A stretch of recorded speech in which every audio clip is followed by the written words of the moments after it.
Selamat siang. Terima kasih atas kesempatan yang telah diberikan kepada kelompok kami. Yang terhormat, Bapak Gede Aris Gunadi, selaku dosen pengampu mata kuliah literasi data. Pada kesempatan yang baik ini, kami akan mempresentasikan laporan hasil analisis data. Namun, sebelum itu, izinkan kelompok kami memperkenalkan diri. Saya, Putu Riri Putrisari, dengan NIM 2312021037 sebagai moderator dan juga pemateri 1. Kemudian rekan saya, Saya Nikomang Dwi Laksmi Sintiasari dengan NIM 2312021042 selaku pemateri 4. Perkenalkan, nama saya Nilo Devi Puspayanti dengan NIM 2317041174 selaku pemateri ketiga. Perkenalkan, nama saya Ferdina Brustepo dengan NIM 23170411082.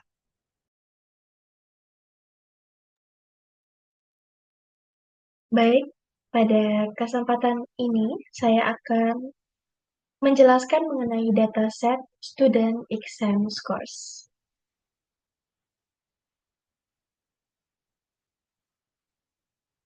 Dataset ini berisi tentang siswa yang diidentifikasi menggunakan kode unik di kolom Student ID.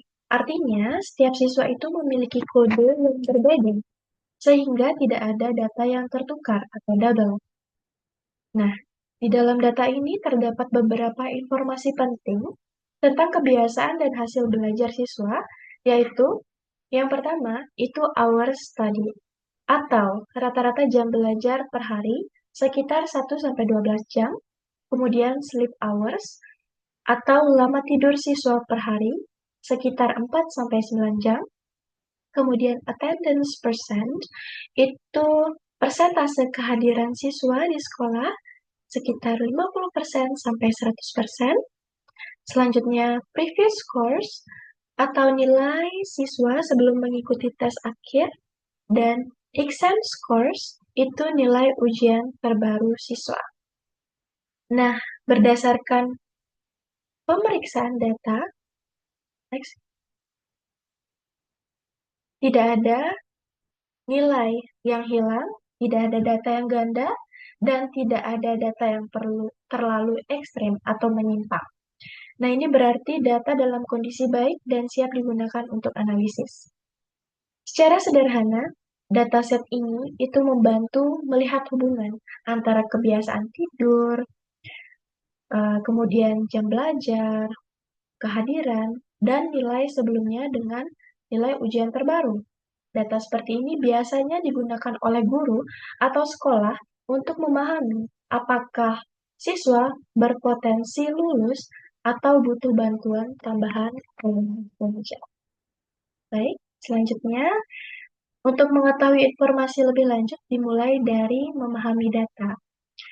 Pertama, itu membaca 5 data teratas, 10 data teratas, dan juga 5 data terbawah.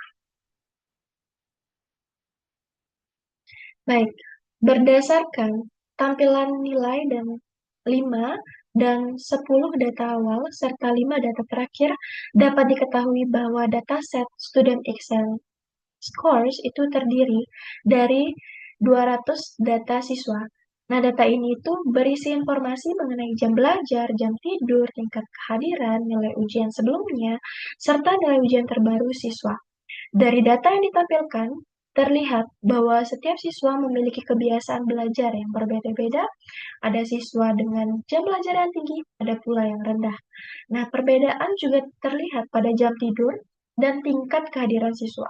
Hal ini itu menyebabkan nilai ujian yang diperoleh siswa juga bervariasi. Tampilan data awal dan akhir ini memberikan gambaran umum bahwa dataset memiliki variasi yang cukup beragam. Oleh karena itu, data ini dapat digunakan untuk menganalisis hubungan antara kebiasaan belajar dan hasil ujian siswa. Selanjutnya, informasi data.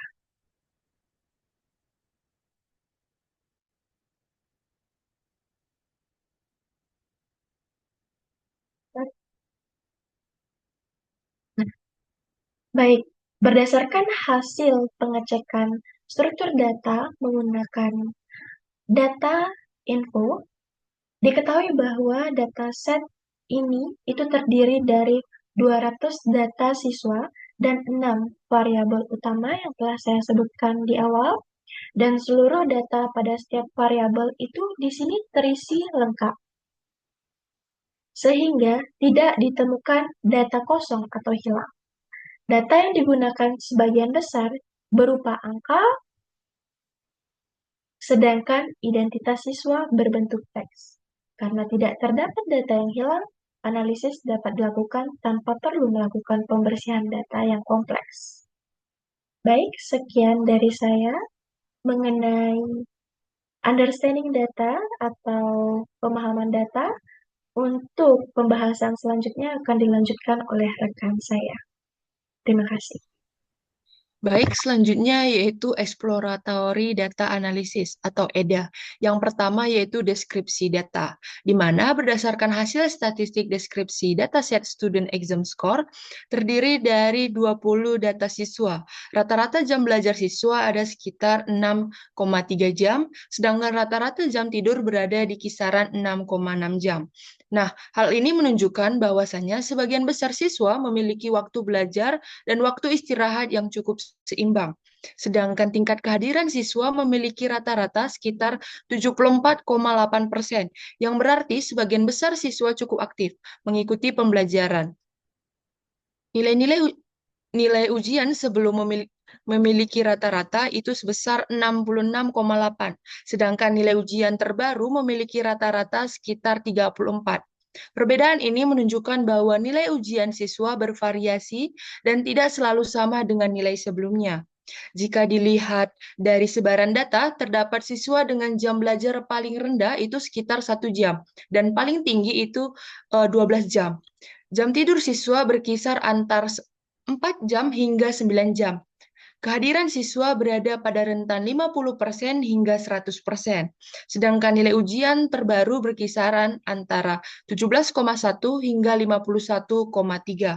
Hasil ini menunjukkan bahwa terdapat perbedaan yang cukup besar pada kebiasaan belajar dan hasil ujian siswa. Oleh karena itu, data ini dapat digunakan untuk menganalisis lebih lanjut hubungan antara jam belajar, jam tidur, kehadiran, dan juga nilai ujian siswa. Selanjutnya yaitu mengecek data yang hilang. Yang berdasarkan hasil pengecekan data kosong, dapat diketahui bahwa tidak terdapat nilai kosong atau missing value pada seluruh variabel dalam dataset student exam score. Karena tidak ada data yang hilang, proses analisis dapat dilakukan tanpa perlunya melakukan pengisian atau penghapusan data. Nah, selanjutnya yaitu duplikat data, di mana dari pengecekan duplikat data ini tidak terdapat data duplikat dalam dataset student exam score. Artinya, setiap data siswa bersifat unik dan tidak ada baris data yang tercatat lebih dari 1 kali. Dataset ini sudah rapi dan dapat langsung digunakan untuk analisis tanpa perlu penghapusan data ganda. Selanjutnya itu mengecek outlier data, yang dimana setelah IQR dihitung dan batas bawah serta atas ditentukan, hasilnya menunjukkan tidak ada data yang keluar dari batas normal atau empty data frame. Artinya tidak ada nilai yang terlalu rendah atau terlalu tinggi sehingga dianggap menyimpang dari pola mayoritas. Selanjutnya yaitu interpretasi box plot, di mana di sini ada beberapa box plot. Yang pertama yaitu attendance present atau persentase kehadiran, di mana dalam persentase kehadiran itu mediannya sekitar 75%, artinya rata-rata kehadiran siswa berada di angka 75%. Dan rentan data terlihat stabil dari kisaran sekitar 50% sampai 100%. Dan di persentase kehadiran tidak ada titik outlier, artinya kehadiran semua siswa masih sama dalam rentan wajar. Selanjutnya yaitu previous score atau nilai ujian sebelumnya, di mana dalam nilai ujian sebelumnya itu mediannya sekitar 67, sedangkan nilai tersebar itu sekitar 40 sampai 95. Dan di nilai ujian sebelumnya tidak ada ditemukan nilai ekstrim, sehingga nilai ujian sebelumnya juga normal dan terdistribusi dengan baik. Yang terakhir yaitu exam score atau nilai ujian saat ini, di mana nilai ujian saat ini medianya berkisar 34 dan rentannya yaitu dari 17 hingga 52. Dan di nilai ujian saat ini tidak tampak outlier, sehingga nilai ujian juga seragam dan tidak ada siswa dengan nilai yang terlalu tidak biasa. Artinya data ini bersih, tidak ada nilai ekstrim yang perlu dihapus atau diperbaiki. Sekian yang dapat saya jelaskan, akan dilanjutkan oleh rekan saya.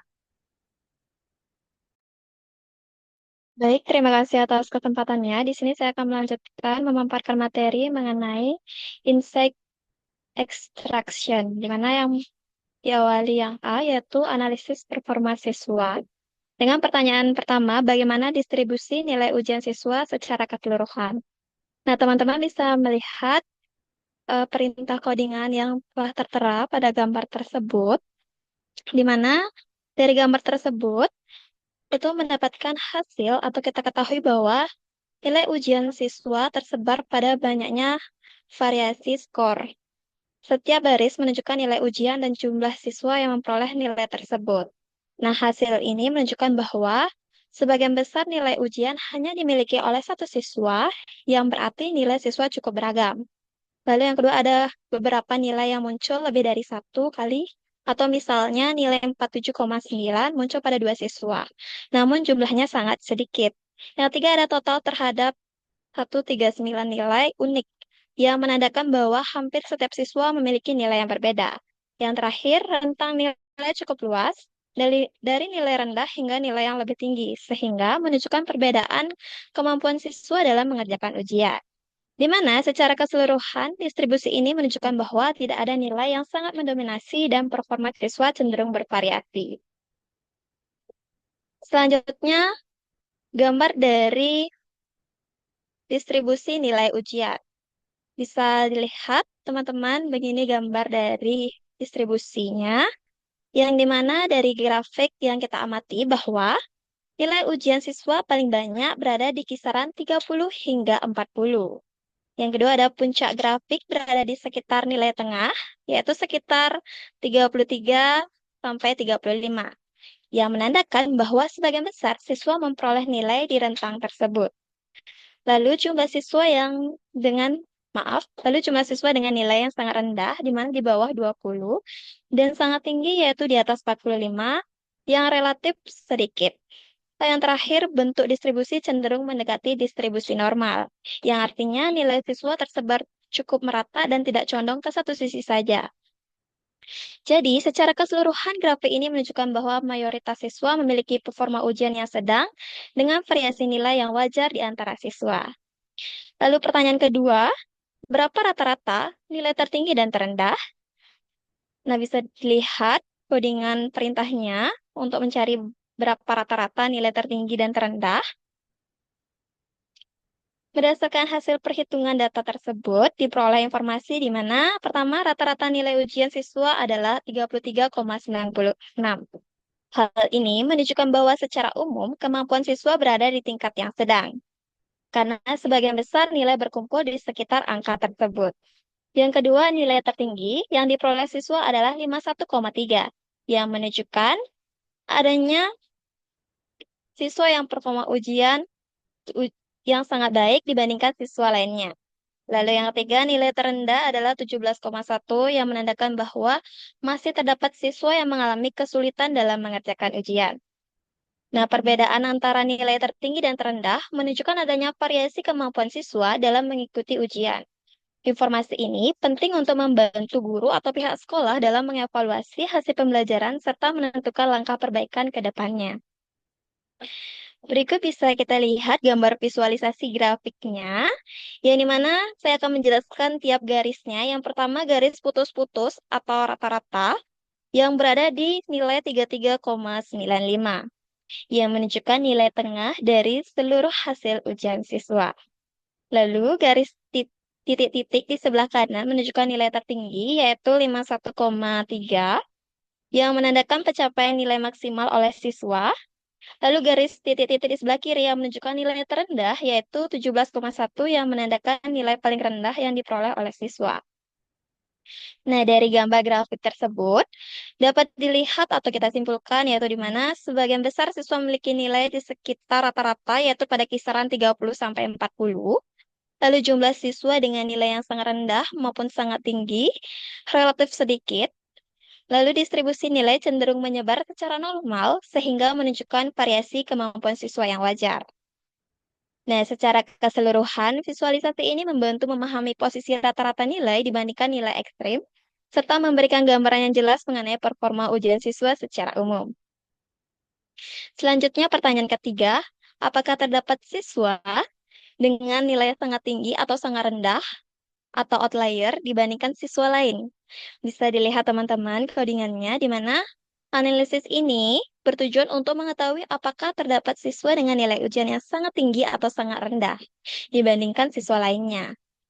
Nah, metode yang digunakan adalah interquartile rank atau IQR yang umum dipakai untuk mendeteksi nilai ekstrem dalam suatu data. Dari hasil perhitungan tersebut, bisa dilihat bahwa batas bawah outlier sebesar 15,63, batas atas outlier sebesar 52,63. Yang artinya, nilai ujian yang berada di bawah 15,63 atau di atas 52,63 akan dianggap sebagai outlier. Namun, dilihat dari hasilnya menunjukkan bahwa jumlah outlier adalah nol, sehingga tidak ada nilai ujian siswa yang termasuk kategori sangat ekstrim. Hal ini menandakan bahwa nilai ujian siswa tersebar secara wajar dan merata, lalu tidak terdapat siswa dengan nilai yang terlalu jauh berbeda dari siswa lainnya, dan terakhir data nilai ujian cukup stabil dan representatif untuk analisis lebih lanjut. Jadi secara keseluruhan, hasil ini memperkuat bahwa distribusi nilai siswa normal dan konsisten tanpa adanya nilai yang menyimpang secara signifikan. Berikut bisa dilihat gambar visual dari data dengan box plot, itu di mana tidak ada nilai yang terlalu ekstrim atau tidak ada titik-titik hitam. Lalu di sini saya akan menjelaskan bagian dari blogspotnya tersebut, di mana garis di dalam kotak menunjukkan nilai median, yaitu nilai tengah dari seluruh data. Yang kedua ada kotak itu menunjukkan rentang nilai antara Q1 dan Q3, di mana Q1 yaitu kuartil bawah, dan Q3 adalah kuartil atas, tempat sebagian besar nilai siswa berada. Lalu ada garis atau whisker yang menunjukkan nilai terendah dan tertinggi yang masih dianggap normal. Lalu ada titik di luar whisker atau jika ada yang menandakan outlier atau biasanya titik-titik warna hitam itu yang menandakan outlier. Nah, berdasarkan gambar grafik tersebut, tidak terlihat titik di luar whisker sehingga tidak terdapat outlier pada data nilai ujian siswa. Lalu sebagian besar nilai siswa berada di kisaran 30-40 yang menunjukkan konsisten nilai. Yang terakhir, rentang nilai masih berada dalam batas yang wajar dan tidak menunjukkan penyimpangan yang ekstrim. Secara keseluruhan, boxplot ini menegaskan bahwa distribusi nilai ujian siswa stabil dan tidak memiliki nilai ekstrim, sehingga data layak untuk digunakan untuk analisis lebih lanjut tanpa perlu menghapus atau menyesuaikan nilai tertentu. Yang B, menganalisis faktor belajar dengan pertanyaan, bagaimana hubungan antara jam belajar dan nilai ujian? Bisa dilihat codingannya di mana analisis ini bertujuan untuk mengetahui hubungan antara jumlah jam belajar siswa dengan nilai ujian yang diperoleh. Untuk itu digunakan analisis korelasi dan visualisasi scatter plot, di mana nilai korelasi antara jam belajar dan nilai ujian adalah 0,77. Nilai ini menunjukkan korelasi positif, kuat, artinya semakin lama jam belajar, maka cenderung semakin tinggi nilai ujian yang diperoleh siswa. Hubungan antara kedua variabel cukup signifikan dan tidak bersifat kebetulan. Berikut gambar visualisasi dari grafik scatter plot. Bisa teman-teman lihat di mana terdapat titik-titik warna biru, yaitu titik-titik data yang bentuk pola meningkat dari kiri ke kanan, yang menandakan hubungan positif. Lalu ada siswa dengan jam belajar rendah cenderung memiliki nilai ujian yang rendah. Lalu ada siswa dengan jam belajar lebih tinggi umumnya memperoleh nilai ujian yang lebih baik. Meskipun tetap ada sedikit variasi antara siswa. Nah, secara keseluruhan, hasil analisis menunjukkan bahwa jam belajar memiliki pengaruh yang cukup kuat terhadap nilai ujian. Dengan kata lain, semakin konsisten dan lama siswa belajar, semakin besar peluang memperoleh nilai ujian yang maksimal. Namun demikian, jam belajar bukan satu-satunya faktor penentu nilai, karena masih terdapat variasi nilai pada jam belajar yang sama. Yang kedua, atau pertanyaan kedua, bagaimana hubungan antara nilai sebelumnya dan nilai ujian saat ini?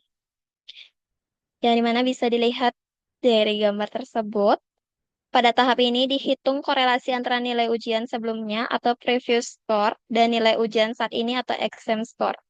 Hasilnya adalah 0,431 atau 0,431 yang menunjukkan hubungan positif dengan kekuatan sedang. Artinya siswa yang nilainya bagus pada ujian sebelumnya cenderung mendapatkan nilai yang cukup baik pada ujian berikutnya. Namun, karena korelasinya belum mendekati 1, masih ada faktor lain yang ikut memengaruhi nilai ujian siswa tersebut. Berikut ada gambar visualisasi dengan scatter plot, di mana kita bisa lihat tahap ini menampilkan scatter plot untuk melihat hubungan antara nilai sebelumnya atau bisa dilihat dengan sumbu X dan nilai ujian saat ini yaitu dengan sumbu Y, di mana setiap titik menunjukkan satu siswa, yang dimana dari grafik tersebut bahwa semakin tinggi nilai sebelumnya, biasanya nilai ujian saat ini juga ikut meningkat. Visualisasi ini membantu menunjukkan dengan jelas bahwa terdapat hubungan positif antara kedua variabel tersebut. Pertanyaan ketiga yaitu, faktor mana yang menunjukkan korelasi yang paling kuat dengan exam score?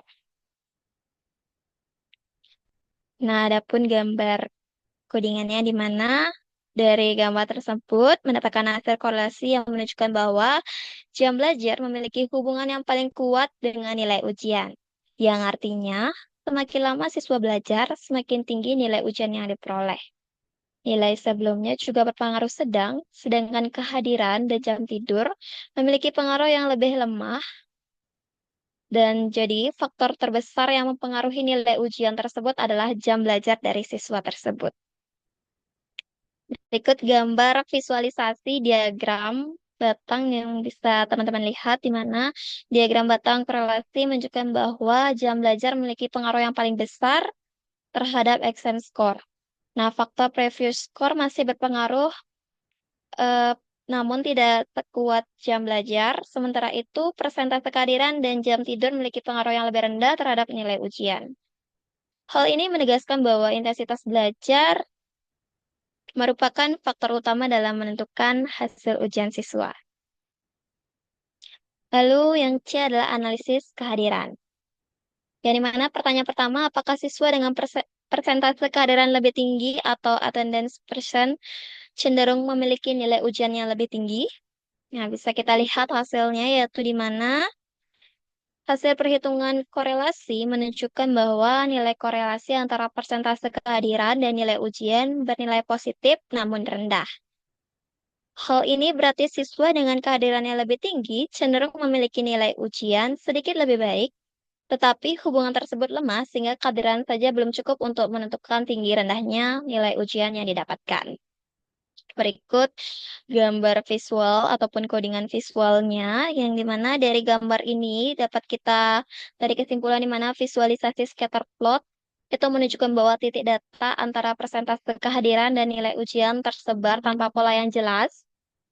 Nah, meskipun terdapat kecenderungan nilai ujian sedikit meningkat seiring bertambahnya kehadiran, namun hubungan tersebut tidak kuat dan tidak linier. Hal ini menegaskan bahwa kehadiran yang tinggi tidak selalu diikuti oleh nilai ujian yang tinggi, sehingga faktor lain seperti jam belajar memiliki peran yang lebih besar dalam menentukan hasil ujian siswa.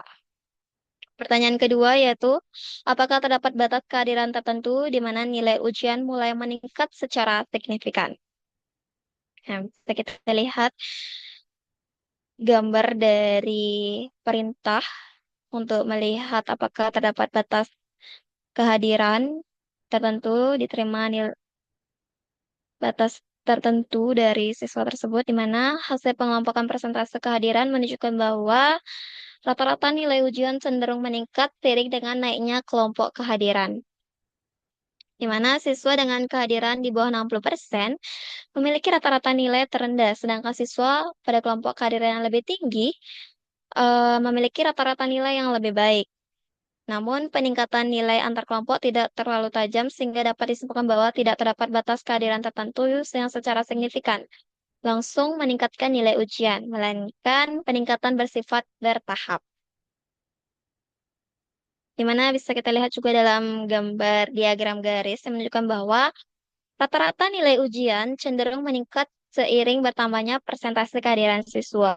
Nah, kenaikan nilai tersebut lebih jelas pada kelompok kehadiran menengah, khususnya dari 60-70% ke 70-80%. Setelah mencapai kehadiran di atas 80%, peningkatan nilai tetap terjadi namun tidak terlalu signifikan. Sehingga dapat disimpulkan bahwa kehadiran berperan dalam meningkatkan nilai ujian tetapi pengaruh bersifat bertahap dan bukan faktor utama. Untuk materi selanjutnya akan dijelaskan oleh rekan saya. Terima kasih. Baik, terima kasih. Untuk materi selanjutnya yaitu D mengenai analisis pola gaya belajar. Adapun pertanyaan yang pertama yaitu apakah siswa yang belajar lebih lama dan memiliki nilai sebelumnya tinggi cenderung memperoleh nilai ujian lebih baik. Bisa kita lihat dari hasil codingan yang berada di gambar ini, hasil korelasi ini menunjukkan bahwa jam belajar sangat berpengaruh kuat terhadap nilai ujian, sedangkan nilai sebelumnya berpengaruh sedang. Nah, artinya siswa yang belajar lebih lama memiliki nilai sebelumnya baik cenderung memperoleh nilai ujian yang lebih tinggi. Kemudian bisa juga kita lihat visualisasi dari scatter plot codingan ini yang menunjukkan hubungan antara jam belajar, nilai ujian, dan nilai sebelumnya. Terlihat bahwa semakin lama belajar, nilai ujian cenderung meningkat.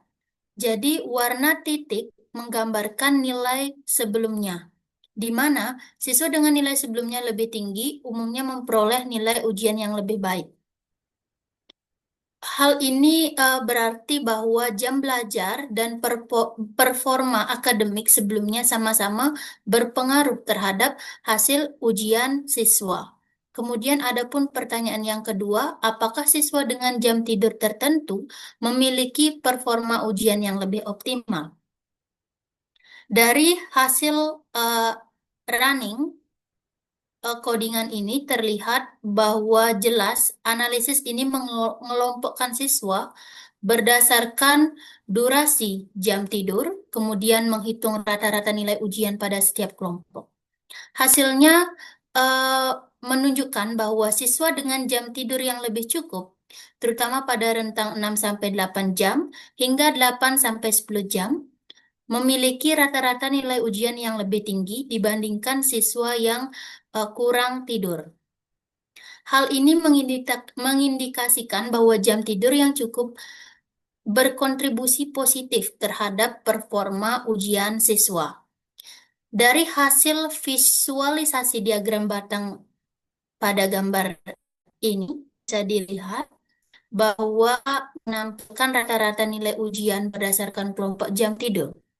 Terlihat bahwa semakin cukup jam tidur siswa, rata-rata nilai ujian siswa juga cenderung meningkat dengan performa terbaik pada kelompok tidur 6-8 jam dan 8-10 jam.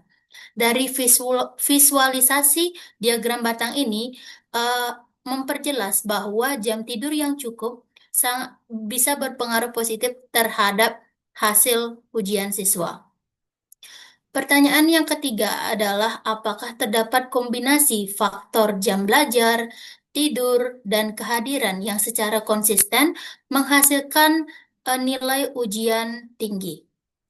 Jadi dari hasil codingan yang terdapat pada gambar ini bisa kita lihat bahwa analisis ini mengelompokkan siswa berdasarkan kategori jam belajar, jam tidur, dan tingkat kehadiran. Kemudian rata-rata nilai ujian untuk setiap kombinasinya. Jadi hasilnya menunjukkan bahwa kombinasi jam belajar tinggi atau sangat tinggi. jam tidur ideal atau berlebih, serta kehadiran tinggi hingga sangat tinggi. Secara konsisten menghasilkan nilai ujian tertinggi. Artinya, performa ujian yang optimal dipengaruhi oleh keseimbangan antara belajar, istirahat, dan kehadiran siswa. Dari hasil visualisasi scatter plot pada gambar ini bisa kita lihat menunjukkan hubungan antara jam belajar dan jam tidur. Dengan nilai ujian ditunjukkan oleh warna titik-titik dan tingkat kehadiran ditunjukkan oleh ukuran titik. Terlihat nilai ujian yang lebih tinggi cenderung muncul pada siswa dengan jam belajar yang lebih banyak dan jam tidur yang cukup. Ketika kehadiran juga tinggi. Nah, artinya bahwa kombinasi belajar yang intens, istirahat yang seimbang, dan kehadiran yang baik berperan penting dalam meningkatkan hasil ujian siswa. Adapun rekomendasi dari hasil data yang telah kami analisis berdasarkan data yang sudah kita analisis di atas, beberapa rekomendasi yang dapat dilakukan untuk meningkatkan hasil belajar siswa. Yang pertama ada mendorong siswa untuk belajar secara rutin dan terjadwal. Sekolah atau guru dapat membantu dengan menyusun jadwal belajar yang jelas, memberikan tugas secara terstruktur, serta menyediakan sesi belajar tambahan bagi siswa yang masih memiliki jam belajar yang rendah. Kemudian yang kedua, memberikan pendampingan belajar kepada siswa yang beresiko. Siswa dengan nilai sebelumnya yang rendah dan jam belajar terbatas perlu memperoleh dukungan berupa kelas remedial, bimbingan belajar, atau pendampingan individual agar pemahaman materi juga bisa dipahami. Yang ketiga, ada meningkatkan pemantauan kehadiran siswa. Kedisiplinan dan kehadiran perlu dipantau secara berkala oleh guru. Jika ditemukan siswa dengan tingkat kehadiran rendah, guru dapat memberikan peringatan dini sekaligus dukungan akademik agar siswa tersebut tidak semakin tertinggal. Dan memberikan peringatan bahwa kedisiplinan akan kehadiran siswa tersebut di kelas sangatlah penting. Kemudian yang keempat ada mengedukasi siswa mengenai pentingnya waktu istirahat dan tidur yang cukup. Guru dan sekolah perlu menekankan bahwa tidur yang cukup sangatlah penting untuk membantu menjaga konsentrasi siswa dan kesiapan belajar siswa selama di sekolah maupun di kelas sehingga berdampak positif pada hasil ujian dan nilai ujian mereka. Kemudian yang kelima ada menggunakan data sebagai dasar pengambilan keputusan akademik. Informasi mengenai jam belajar, kehadiran, dan nilai sebelumnya dari siswa dapat dimanfaatkan oleh guru ataupun sekolah untuk menyesuaikan strategi pembelajaran apa yang cocok, metode evaluasi, serta program bantuan belajar sesuai kebutuhan siswa.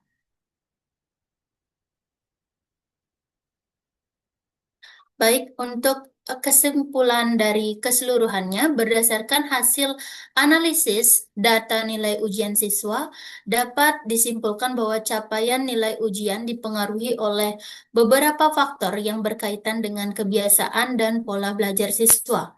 Faktor yang memiliki pengaruh paling kuat terhadap nilai ujian adalah jam belajar, diikuti oleh nilai sebelumnya, atau previous score, dan tingkat kehadiran siswa di kelas. Siswa yang meluangkan waktu belajar lebih lama cenderung memperoleh nilai ujian yang lebih tinggi karena memiliki persiapan yang lebih matang ataupun lebih baik. Selain itu, siswa yang sejak awal sudah memiliki nilai sebelumnya yang baik juga cenderung mampu mempertahankan atau meningkatkan performanya kembali pada ujian berikutnya.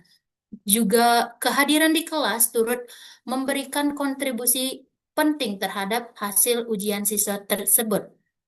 Karena kedisiplinan atas kehadiran memperoleh kesempatan lebih banyak untuk memahami materi yang diajarkan. Di samping itu, jam tidur yang cukup juga berperan penting dalam menjaga fokus dan kesiapan belajar siswa meskipun pengaruhnya tidak begitu besar pada faktor belajar dan kehadiran. Secara keseluruhan, siswa yang berisiko memperoleh nilai rendah adalah mereka yang jarang belajar, memiliki riwayat nilai sebelumnya yang rendah, dan kurangnya kedisiplinan kehadiran siswa tersebut, serta memiliki pola tidur yang tidak teratur. Oleh karena itu, kelompok siswa ini memerlukan perhatian khusus dan dukungan agar tidak terus mengalami penurunan prestasi akademik. Sekian dari saya kembalikan ke moderator. Terima kasih. Baik, terima kasih untuk penyampaian materinya. Sekian presentasi terkait laporan hasil analisis data student exam scores dari kelompok kami. Terima kasih.